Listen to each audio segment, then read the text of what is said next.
We are here at the Magic Kingdom today.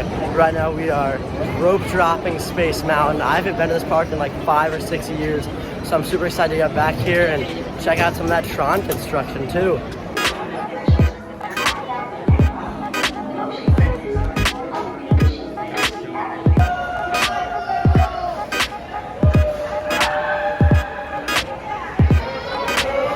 Our first ride of the day was Space Mountain, arguably the world's most well-known roller coaster, and it only had about a 45-minute wait, which isn't too bad considering Disney crowds.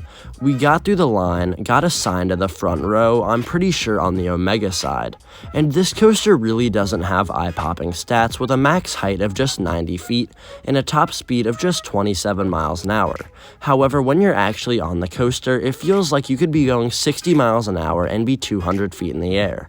This coaster's ambiance and theme really is everything, as even though the coaster does have a few steep drops and tight turns here and there throwing you around in your vehicle, it is the theming and the ambiance that really does everything for this ride, with the loud music, the theming all around, as it feels like you are diving through space. This coaster really is perfect for the entire family, and even though it isn't meant to be thrilling, it is definitely one of the most fun experiences I've ever had on a roller coaster.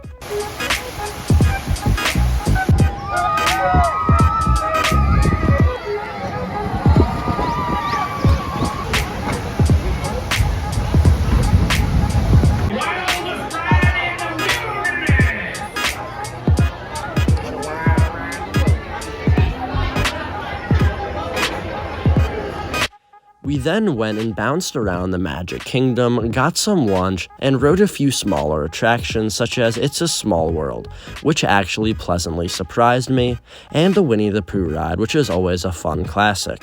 Our next adventure would be Big Thunder Mountain Railroad. I had ridden this before on my last visit to Magic Kingdom, but I didn't have much memory of it, so it was basically a brand new experience.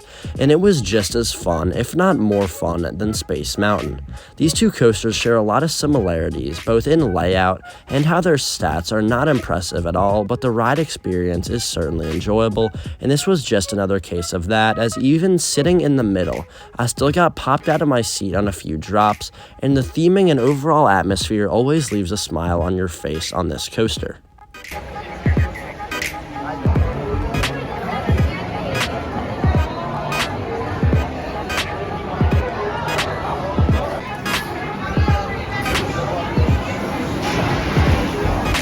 Now, up to this point in our day, every attraction that I had experienced was something that I have ridden on other and prior visits to Walt Disney World.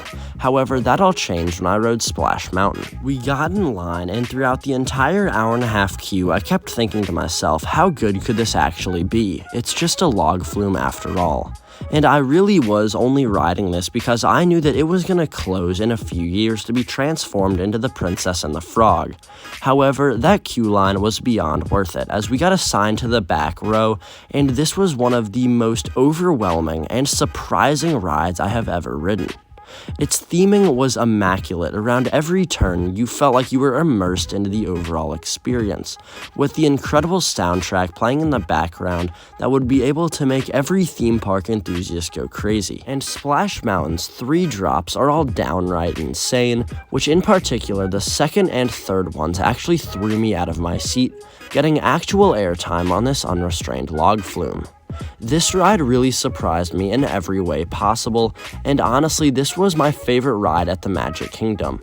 I'm gonna be pretty disappointed when it finally gets removed and changed to Princess and the Frog, because this ride kept a dumb grin on my face throughout the entire experience, and this ride is super long.